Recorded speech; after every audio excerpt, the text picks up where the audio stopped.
Hello and welcome to this bite-sized episode of the Art of Teaching podcast. I've been receiving so many positive reviews and feedback from you, and I'm so grateful that you'll take the time to listen. These bite-sized episodes are small snippets of a larger conversation from interviews available at theartofteachingpodcast.com.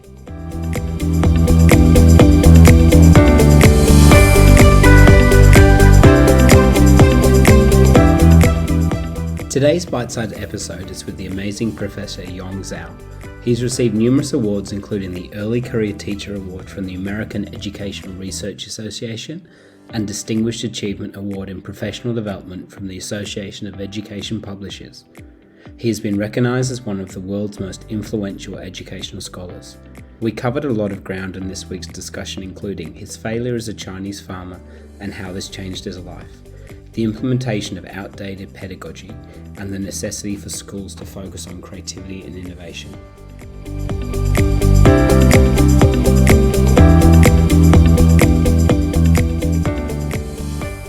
What were you like at school, and would you mind spending a couple of minutes just unpacking your story of your failure as a Chinese farmer, which I thought was hilarious when I read it? Well, I think that's a really important message in my mind, is that I grew up in a village in the Sichuan province in China, which is southwest part of it. And when I was growing up, China was going through some really, really bad times. The Cultural Revolution, all schools were closed. The countryside, when people were starving in my village, I saw people starving in my village.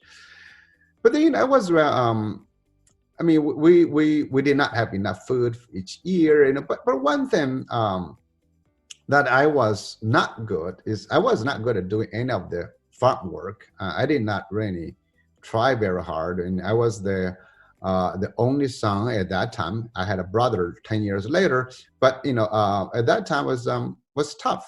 Yeah. So that is where I started going to school. The school was started not as a pathway to the future, but 1970s. So my father said, Randy, why don't you go to school? But going to school was not fashionable, was not required by law, but I said, okay, sure. And once I was in school, I really began to find my own place. I was good at reading. Don't treat that school as any of your schools, Matt. It's not a real school. It's like one teacher with a group of kids of different ages. You can call it multi-age grouping. There was no textbook. You just, it's a sanctuary. It's a place that I was being able to go away. So that's a strong message, is that what you are not good at should not define you. Yeah. I think that's why in education we make a mistake. We always define our children by what they're not good at. If you look at the NAPLAN assessment, you're assessing students, you're not good at this, then you're no good. They will keep remediation. Don't keep working on what people are not good at or not interested in. Work on something more important. Yeah, look, I think that's really important, and you talk a lot about that in terms of assessment, and especially you mentioned in your most recent book your belief in the ability. Let me rephrase that. You mentioned in a recent book about how you believe that China didn't engage in the Industrial Revolution because for a number of reasons. And would you mind maybe unpacking some of those and why you think it's so important to really take the time to find out what our students are good at? And you shared a really interesting story about you believe that Einstein would not have been discovered if he was born in China during the period that you were discussing. So how important is it to really identify some of our students' strengths? Well, I think, the first thing is that, most people following the industrial model of education. It's been going on for 100 years, over 100 years. And people really believe that's the model to make your children successful. So we make our children comply to schools to say, you got to be well in this subject, that subject. Eventually you'll result in an NAPLAN score, in an ATAR score, so you become successful. And that may be right. But today, I think we have come to a different time. You have to believe every child has unique talent and unique passions. And that uniqueness can be valuable in the future if very well nourished and cultivate it. Yeah. I think it's a huge mistake for parents and teachers to just believe the children are going to be judged by existing system. That's why I'm not really a big fan of any assessment. You cannot really judge a person's future, when they're year 1-year-old, 2-year-olds, or in younger age.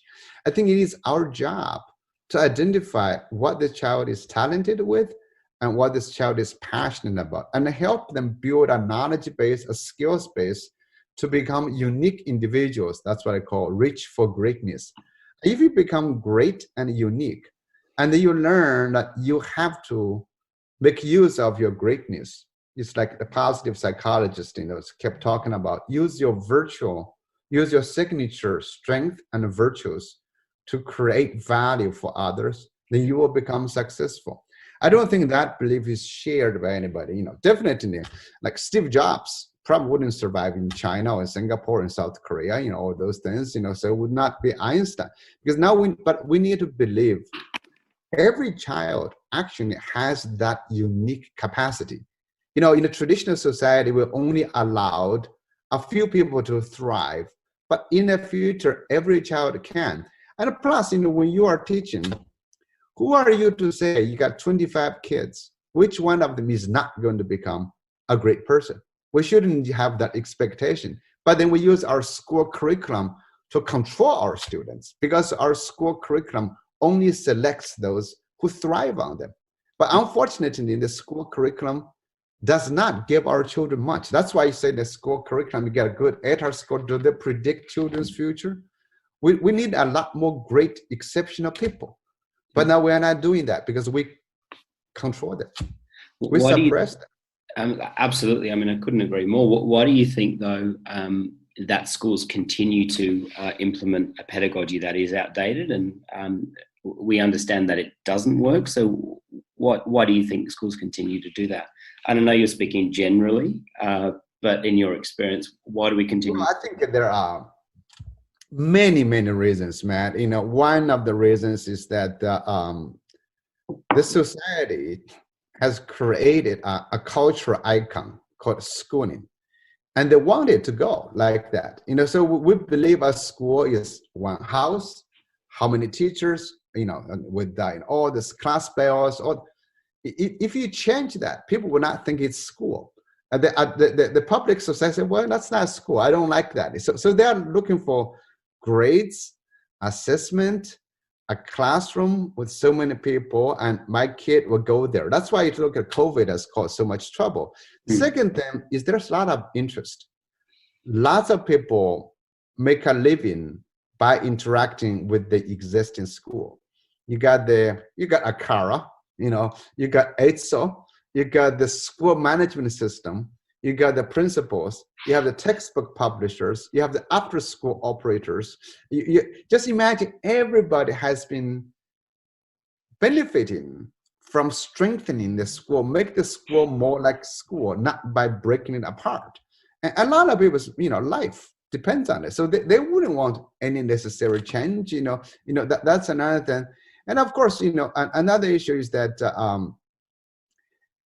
we've been building a school for the last 100 years. If you want to get rid of something that's 100 years, that's very challenging. Yeah. That's very challenging. So there are too many reasons for us not to change, despite the general recognition that schools need to change. So you have this conflict between reality and the wishes.